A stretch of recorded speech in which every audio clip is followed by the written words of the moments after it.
ये उस समय की बात है जब महर्षि दुर्वासा धरती पर भ्रमण कर रहे थे। घूमते घूमते उनकी नजर एक विद्याधरी पर पड़ी जिसके हाथों में संतानक पुष्पों की एक दिव्य माला थी। उस माला की खुशबू इतनी अद्भुत थी कि पूरा जंगल और वहाँ के जीव जंतु तक उससे महक उठे थे। महर्षि ने जब वो सुंदर माला देखी तो उन्होंने उस विद्याधरी से उसे मांग लिया। बड़ी बड़ी आंखों वाली पतली सी उस सुंदरी ने आदर से झुककर महर्षि को प्रणाम किया और वो माला उन्हें दे दी। दुर्वासा ऋषि ने वह माला अपने सिर पर पहन ली और फिर से धरती पर घूमने लगे। इसी दौरान उन्होंने देखा कि स्वर्ग के राजा इंद्रदेव ऐरावत हाथी पर सवार होकर देवताओं के साथ आ रहे हैं। इंद्र को देखकर दुर्वासा मुनि ने अपनी माला उतारी जो कि मतवाले भौंडरों की गूंजन से गूंज रही थी और उसे इंद्रदेव की ओर फेंक दिया। इंद्र ने वो माला पकड़ी और उसे अपने ऐरावत हाथी के सिर पर सजा दी। उस पल ऐरावत ऐसा लग रहा था मानो कैलाश पर्वत की चोटी पर माँ गंगा विराज रही हो, लेकिन हुआ कुछ और ही। हाथी मस्त था और माला की सुगंध से आकर्षित होकर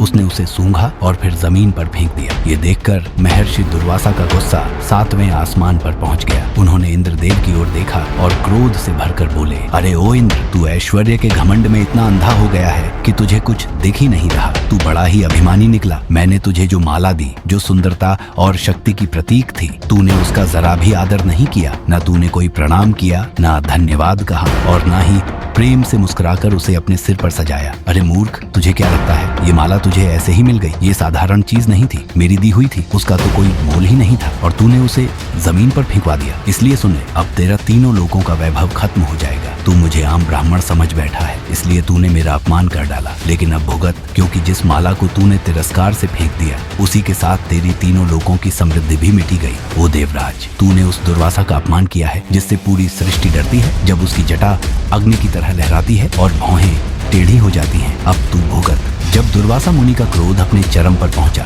तब इंद्र को होश आया। वो तुरंत ऐरावत से उतरकर मुनिवर के चरणों में गिर गया और विनती करने लगा, महाराज मुझे क्षमा करें, मुझसे भूल हो गई। दुर्वासा मुनि कुछ नरम हुए लेकिन बोले, इंद्र तुम ये समझ लो, मैं कोई सौम्य सरल मुनि नहीं हूँ। मेरे अंदर क्षमा नहीं, बस आग है। गौतम, वशिष्ठ जैसे महर्षियों ने तुझे सिर चढ़ा रखा है, इसीलिए तुम खुद को बहुत बड़ा समझ बैठे हो। लेकिन मैं दुर्वासा हूँ, मुझ में क्षमा नहीं, सिर्फ तपा हुआ तेज है। आज तुमने मेरी भी अवहेलना कर डाली और अब रो रहे हो। क्या तुम नहीं जानते कि त्रिलोक में मेरी लहराती जटाओं और गुस्से से भरी भौहों को देखकर सब कांपते हैं? अब बार बार ये माफ कर दो का ढोंग मत कर, मैं तुझे क्षमा नहीं कर सकता। इतना कहकर दुर्वासा मुनि वहां से चले गए और इंद्र भी भारी मन से ऐरावत पर चढ़कर अमरावती की ओर लौट गया। हे श्रोतागणों, बस तभी से इंद्र और देवताओं के साथ साथ तीनों लोग, देवलोक, मृत्युलोक और पाताल, अपनी समृद्धि खोने लगे। पेड़ पौधे मुरझा गए, यज्ञ रुक गए, तपस्वियों ने तप करना छोड़ दिया, लोगों ने धर्म दान पुण्य से मुंह मोड़ लिया। हर तरफ बस लालच, मोह और अहंकार फैल गया। सत्य, पवित्रता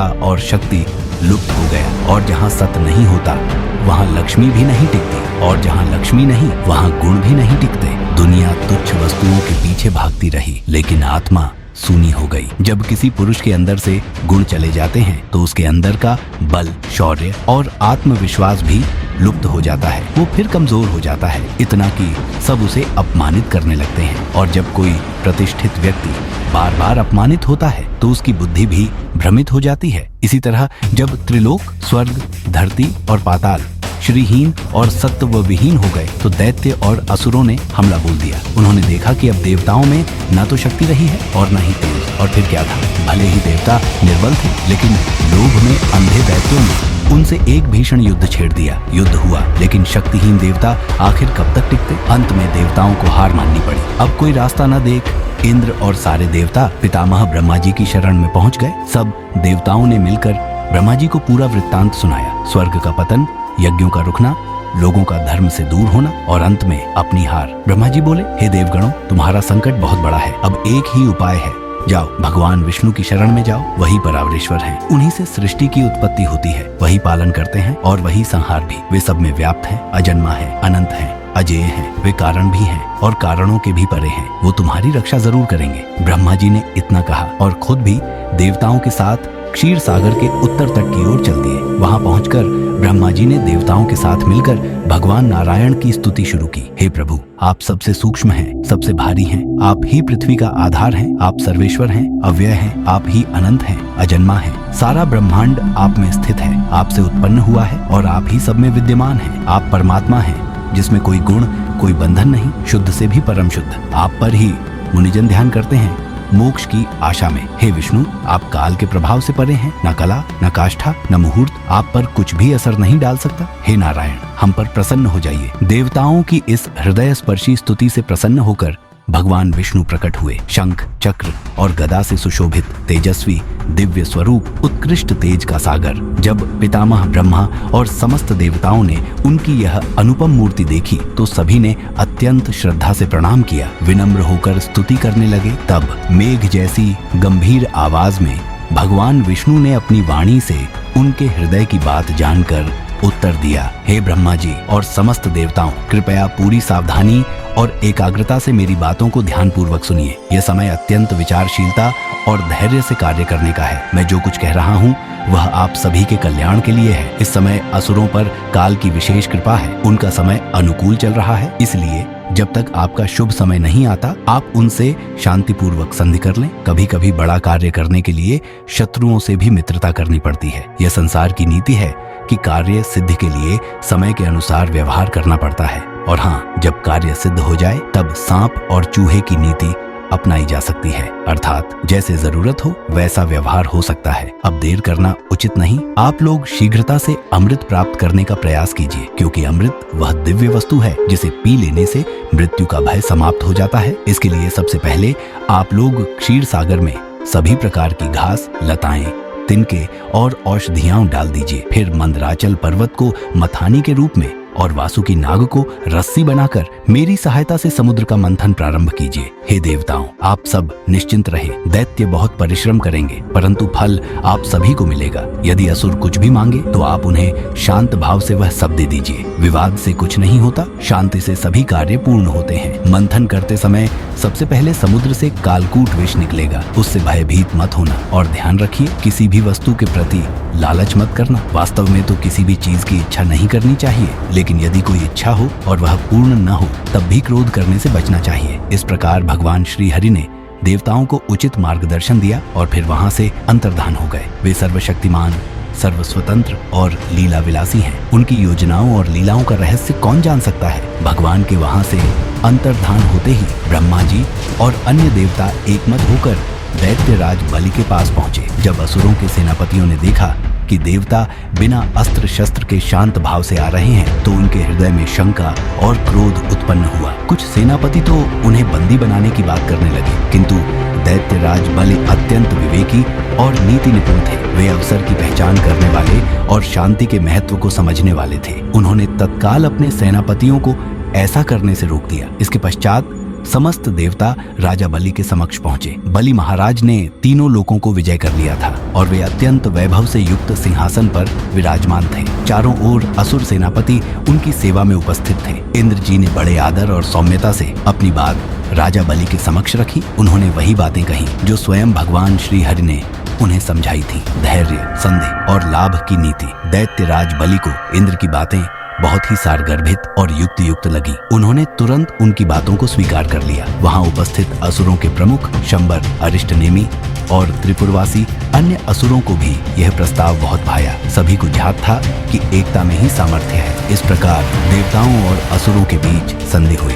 शत्रु अब मित्र बन गए, एक बहुत ही बड़े कार्य के लिए। अब देवता और दैत्य दोनों पक्ष मिलकर अमृत मंथन के लिए पूरी निष्ठा और लग्न से तैयारियों में जुट गए। सबसे पहले उन्होंने अपनी सम्मिलित शक्ति से महान और दिव्य पर्वत मंदराचल को मंथन का संकल्प लिया। ये वही पर्वत था जिसे समुद्र मंथन की मथानी के रूप में प्रयोग किया जाना था। देवता और असुरों ने नागराज वासुकी से जाकर निवेदन किया, हे नागराज, आप भी हमारे इस कार्य में सहभागी बनिए। मंथन में जो भी अमृत निकलेगा उसमें आपका भी भाग होगा। वासुकी नाग इस प्रस्ताव से प्रसन्न हुए और वे भी इस महान कार्य में सम्मिलित हो गए। इसके बाद वासुकी नाग को रस्सी की भांति मंदराचल पर्वत के चारों ओर लपेटा गया और समस्त देवता तथा असुर बड़े उत्साह और उल्लास से समुद्र मंथन के लिए प्रस्तुत हो गए। भगवान श्री हरि स्वयं वासुकी के मुख की ओर जा खड़े हुए। उन्हें देखकर देवता भी उधर ही एकत्र हो गए, लेकिन असुर सेनापति इससे क्रोधित हो उठे। वे बोले, यह क्या अन्याय है। सांप की पूंछ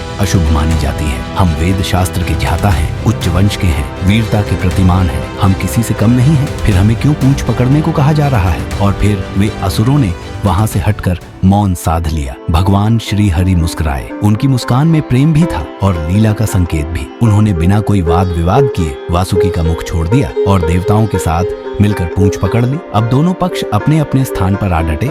देवता पूंछ की ओर और असुर मुख की ओर, और मंथन आरंभ हो गया। परंतु यह कार्य इतना सहज नहीं था। मंदराचल पर्वत समुद्र में डूबने लगा। नीचे कोई आधार न था और ऊपर से उसका भार इतना था कि देवता और असुरों की सारी शक्ति क्षीण होती चली गई। वे सब सोचने लगे, अब क्या करें, हम तो हार ही गए, यह तो विनाश हो जाएगा। उस समय भगवान श्री हरि ने एक और लीला रची। उन्होंने देखा कि यह विघ्न किसी और का नहीं, स्वयं विघ्नराज का है, अतः इसका समाधान भी उन्हें ही करना है। उन्होंने तुरंत कच्छप का रूप धारण किया, एक विशाल कछुए के रूप में समुद्र में प्रवेश किया और मंदराचल को अपनी पीठ पर उठा लिया। श्रोतागणों, उनकी पीठ जम्बूद्वीप के समान 1,00,000 योजन लंबी थी। इतनी विशाल, इतनी स्थिर, इतनी दिव्य कि अब पर्वत को आधार मिल गया। अब देवता और असुर फिर से तैयार हो गए। मंदराचल घूमने लगा और भगवान की पीठ पर उसका घूमना ऐसा प्रतीत हो रहा था मानो कोई उनकी पीठ खुजा रहा हो। लेकिन इतना ही नहीं, भगवान श्री हरि ने अब देवताओं और असुरों दोनों के मध्य प्रवेश किया। असुरों के मध्य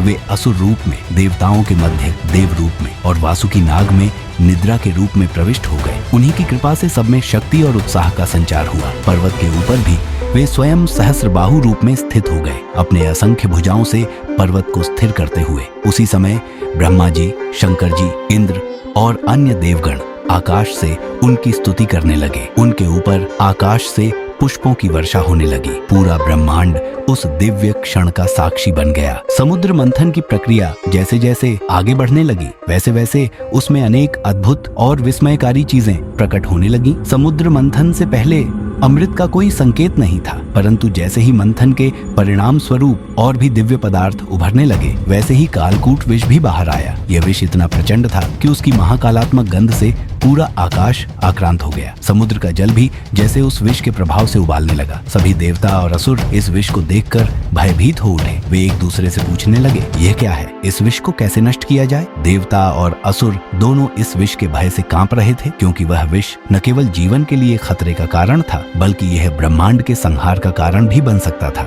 सभी देवताओं के हृदय में चिंता की लहर दौड़ गई, परंतु तभी सबकी निगाहें भगवान शंकर पर जा पड़ी। भगवान शंकर ने यह देखा कि यह विष ब्रह्मांड की संजीवनी शक्ति को नष्ट करने की क्षमता रखता है और अगर इसे तुरंत रोका न गया तो सृष्टि का संहार हो जाएगा। भगवान शंकर ने अपने परम तपस्वी रूप में एक गहरी सांस ली और बड़े संतुलन के साथ कहा, यह विष न केवल देवताओं के लिए बल्कि समग्र सृष्टि के लिए भी संकट है। यदि हम इसे न रोकें तो यह सब कुछ नष्ट कर देगा। मैं इसे पी लूंगा। ये सुनकर सभी देवता और असुर हैरान रह गए। वे समझ गए कि इस महान संकट से उबरने के लिए केवल भगवान शंकर की ही शक्ति है। सभी ने भगवान की भक्ति में सिर झुका दिया। भगवान शंकर ने बिना कोई हिचकिचाहट के उस कालकूट विष को ग्रहण किया और जैसे ही उन्होंने उस विष को पी लिया, उसका परिणाम तुरंत सामने आया। उनके गले में वह विष समा गया। वह विष भगवान शंकर के गले में रुक गया, जिससे उनका गला नीला हो गया। इस कारण उनका नीलकंठ नाम पड़ा। लेकिन भगवान ने इस विष के प्रभाव से न केवल अपने शरीर को बचाया,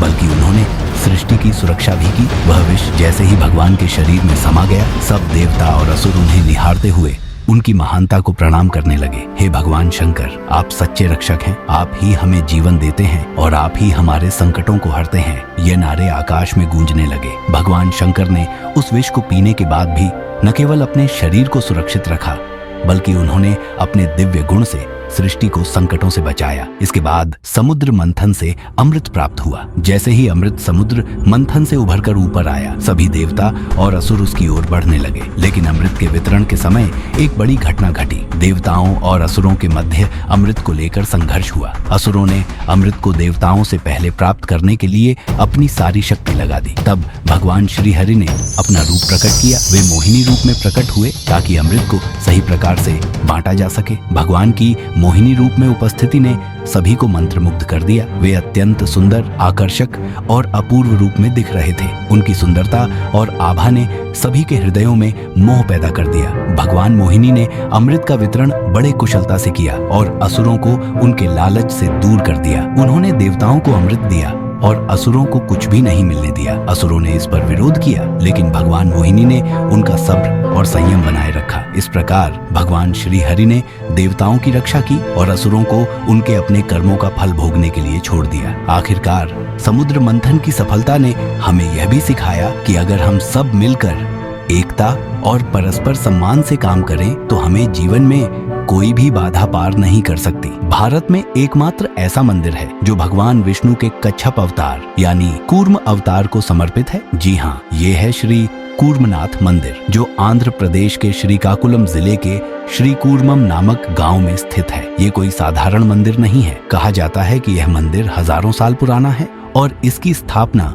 स्वयं भगवान विष्णु के आदेश पर हुई थी। इस जगह की सबसे खास बात है यहाँ की मूर्ति। श्री कूर्मनाथ जी की जो मूर्ति यहाँ स्थापित है वो किसी आम पत्थर से नहीं बनी, बल्कि वह स्वयं भू मानी जाती है, यानी धरती से स्वतः प्रकट हुई है। इस मंदिर की वास्तुकला भी उतनी ही रहस्यमयी है। जहाँ उत्तर भारत के मंदिर ऊंचे शिखरों वाले होते हैं और दक्षिण के मंदिरों में पिरामिड जैसी छत होती है, वहीं श्री कूर्मनाथ मंदिर इन दोनों का मेल है। इसकी छत एक द्रविड़ विमान की तरह है, लेकिन उसमें छुपी है कलिंग शैली की गहराई। और तो और यहाँ हर साल माघ पूर्णिमा के दिन एक विशाल मेला लगता है, जहाँ लाखों श्रद्धालु दूर दूर से आते हैं, भगवान के दर्शन करते हैं और अपने पापों का प्रायश्चित करते हैं। ऐसी मान्यता है कि जो भक्त यहाँ आकर सच्चे मन से प्रार्थना करता है, उसके जीवन की हर बाधा समाप्त हो जाती है। श्री कूर्मम सिर्फ एक तीर्थ नहीं, ये एक अनुभूति है, एक ऐसी जगह जहाँ इतिहास, आस्था और रहस्य तीनों एक साथ जीवित हैं। तो अगली बार जब आप भगवान विष्णु के किसी अवतार की बात करें तो श्री कूर्मनाथ मंदिर की यह कहानी जरूर याद रखें, क्योंकि ये मंदिर